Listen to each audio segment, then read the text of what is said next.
if you're elsewhere in the world. Thank you all for joining me. And we've got a very, very fun, to me, it's a very fun lesson in store for us here in the workbook for students today.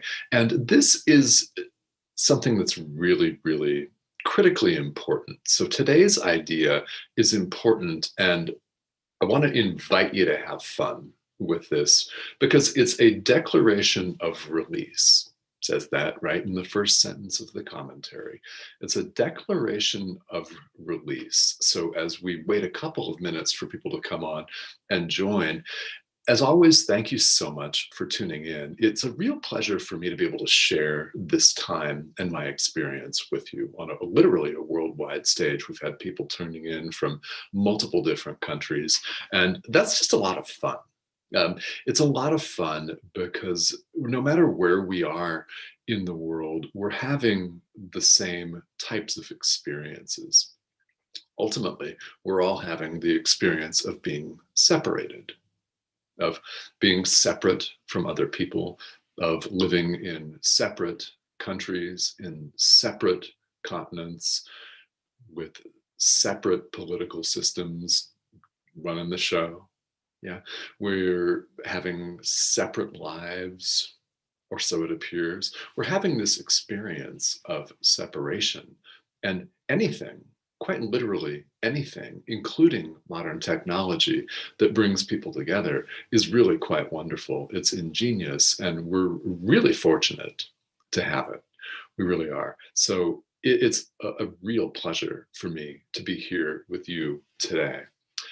So that sense of separation is what we're looking to move beyond. We're seeking to, whatever verb you want to use, move past it, get rid of it, transcend it, whatever that is, whatever that looks like. Spiritual practice is an awakening, because really there's nothing to get rid of other than just to no longer associate ourselves with being separate. We just withdraw our allegiance to the ego, which is our sense of separation. That is quite simply what we do. Doesn't make it easy, does it? Right? There's always a difference between simple and easy. And spirituality is quite simply choosing love. It's awakening to who we really are. Simple. Now, we have allowed ourselves to become and feel so separated that we have experienced untold suffering. Some we're aware of, some we're not even aware of. Untold suffering as a result of this sense of being separate from everyone else, cut off, having our own experience. And we often have our experiences of suffering and struggling alone, but ultimately we're not. We're not. And one of the most important things to me about any spiritual path, and the workbook underscores this in A Course in Miracles, it really does, and that's taking ownership for our experience. Yeah, owning it, taking ownership for our experience as it is. Why is that important? Well, if you don't, then you fall into a victim mentality. And it doesn't take, in my opinion, that much analysis, does it? It doesn't take that much thinking to come up with dozens, literally dozens, of situations in our lives where we have played the victim, where we have said, poor me, this is my lot. Okay, I was dropped in here in this particular country at this particular time so I can experience everything that we've been experiencing and will experience, whatever that is, wherever you are. Yeah, it's real easy, if we identify with the ego, to paint ourselves as the victim of the world that we see. In other words, it's real easy for us to pass the buck, so to speak. It's easy for us to dissociate responsibility and blame someone else, right? Blame the government, blame history, blame our parents, okay? Blame our teachers at school, blame our spouse, blame our ex-spouse, blame an ex-boyfriend or girlfriend. It's their fault, right? It's real easy for us to paint ourselves as a victim if we don't take ownership for our lives, for our experience as we're experiencing it. So what happens when you do take ownership for it? Well, you realize that you have the power to change that. You have the power in the present moment, and only there, because it's all we have. You have the ability to choose differently. We can choose a different experience. This workbook exercise today says, I am not the victim of the world I see. It's a declaration of release, and it is to be practiced today as much as you can remember it, right? I am not a victim of the world I see. That's powerful. It's a statement. It's true. We're not the victims of the world we see. We're taking ownership of all of our experience, and we will continue in the days that come here in the workbook, in the days coming up, starting tomorrow, actually, with lesson 32, which the preview for you. Only do one workbook lesson at a time, one a day, right? That's all it recommends. And I would stick with that. But preview of tomorrow, I've invented the world I see. That's lesson 32. So we'll be talking about that here on the live stream tomorrow. But for today, we're not victims. We're not victims. Why? We invented the world that we see. Our experience of separation. We're taking ownership. What happens when you take ownership? You realize you have the power and the control to choose differently. It's a very adult way of looking at the world and of being in the world. Take ownership for it. You take ownership of everything that has been a struggle. Then you also own and take ownership of the solutions. The solutions and the joy, the decision to change your mind and therefore your entire experience. Very important. So in practicing today's idea, the workbook makes it very clear that we're to practice this idea, scanning our mind with eyes open, right? Looking around at things. Just look around you at whatever you see, and every so often repeat that I'm not the victim of the world I see. Now, it also asks us to do this for a period of time with our eyes closed. Okay. We still see things with our eyes closed, don't we? We've talked about this on this live stream, is that we actually see with the mind. Actual vision is internal rather than external. It's not with the body's eyes. So we practice this idea with the body's eyes and without. Very important, because the workbook tells us that we're released from both at the same time, the internal and the external. Okay, it's you'll escape from both together. Why? The inner world is the cause of the outer. This is quite simply when people talk about manifesting, when people talk about bringing things in, calling things in, right? Whatever that is in your life, your inner world creates your outer world. If you think, for example, let's say you're going to a family gathering, all right? I mean, pretend this is a non-COVID time and you're able to do that, because maybe some of you are not, but yeah, let's say you are, for the sake of this example, and you drive over there in the car and you think that it's gonna suck, It's going to be difficult. Somebody's going to say something to trigger you like they always do. Your sister's going to make a snide comment. Your mom's going to ask you, how come you're not more successful monetarily, or something, right? Whatever that is. If you drive over there thinking it's going to suck, your inner world's saying, okay, this is going to be difficult. This is going to be horrible.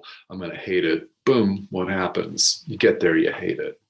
Now, if you go over there with a different internal attitude, one of open-mindedness, of peace, perhaps thinking this is going to be so much fun. I haven't seen so-and-so in so long, and we haven't been able to see each other because of this global lockdown. I'm really excited. I'm looking forward to it. Your experience is different. Your inner world creates your outer world. That's why this workbook exercise has us work both with our eyes open and our eyes closed. They're released from both at the same time. And it is a declaration of release. I'm not the victim of the world I see. Yeah, we're not victims of the world we see. Now, maybe some of you were raised in a spiritual or religious tradition that made it very easy to believe that we are, in fact, the victims of the world that we see. Yeah, a sinner or something like that, someone that is bad and needs to be punished, and we're just plopped into this situation, and there's nothing we can do about it. Yeah, society pushes that message sometimes. Sometimes our family pushes that message. This is a declaration of release from, literally, for all of us, eons and eons of psychological baggage that we don't need to carry. We're not victims of the world we see. And if we've made this, fashioned it, made it up, we can unmake, and as the Course says, choose to see the world forgiven, the real world, after we have cleared all of the veils that currently cloud our vision. So let's take a look at who's joining us here today. This is always one of my favorite parts of going live with you, is interacting with you. And thank you all, everybody that has joined. Robert, Deirdre, and Andrea, thank you so much for tuning in. Yeah, and Mimi, hello, how are you? Thank you guys for tuning in here today. If you have particular questions or comments, as always, feel welcome to type them right here in the chat. This lesson is a lot of fun. Like I mentioned a few minutes ago, it should really honestly feel, if it doesn't feel liberating, that's okay. But if you do it enough, it should feel liberating. You should begin to feel a sense of ease here, if nothing else. If you're not excited about this, then it should lighten your load to practice this a little bit. That really should begin to happen if you, in fact, do the workbook exercises the way it's called for here. You do that systematically, then you begin to feel lightened. I remember the first time I went through this workbook, I began to feel lightened. And to me, it was a bit of a revelation to me, because it confirmed. Now, maybe you've experienced this with the Course, is you've read something or you've practiced an exercise in the workbook, and it was a confirmation for you, a confirmation of something that you already knew. And it's an aha moment. It's really beautiful. It's an aha moment of, oh yeah, I knew that. I'm not the victim of the world I see. I've always felt that. Yeah. And honestly, you know something before you learn it. You know something before you learn it. That is a direct quote from Suzuki Roshi, the former Zen master. Yeah, I've always thought that was really, really profound.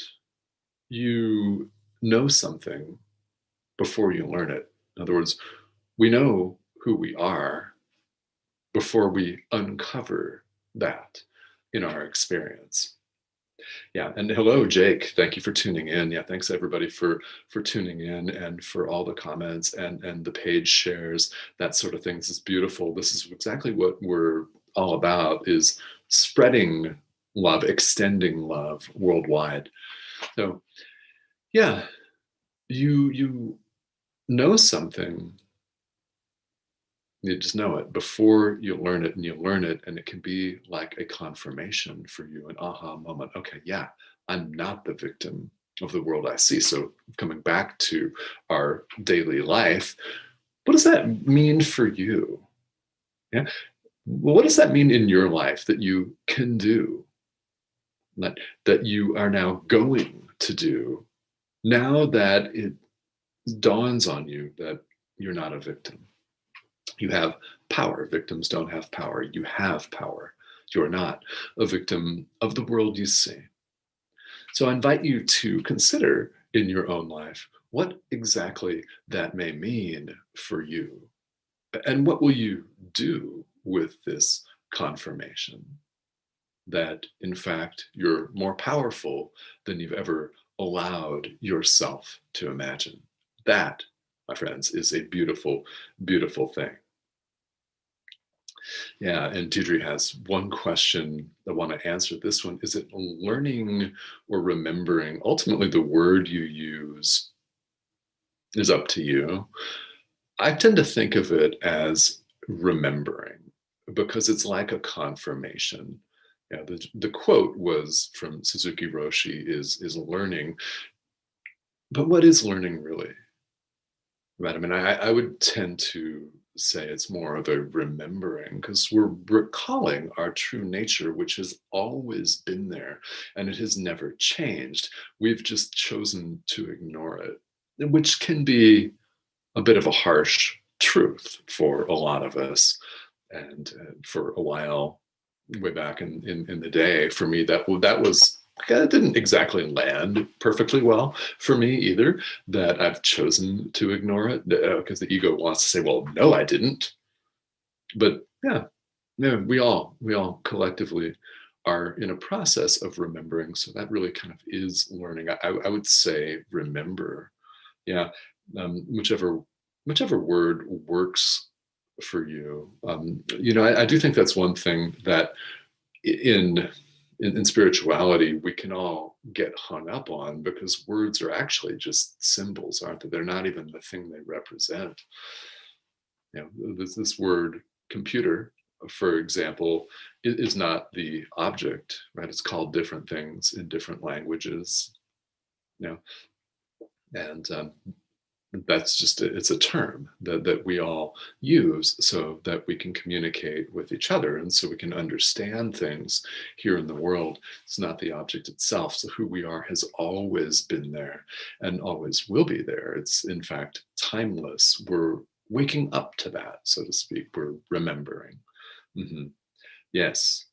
And thank you all very much. Hope, thank you for tuning in here. Yeah, and if you're catching the replay and you have specific questions, whether it's about lesson 31, or whether it's about A Course in Miracles in general, whether it's about spirituality in general, feel welcome to type it here in the comment thread, and I will look at that and I will get to that. So thank you all for joining me here today, and we'll see you back here again tomorrow.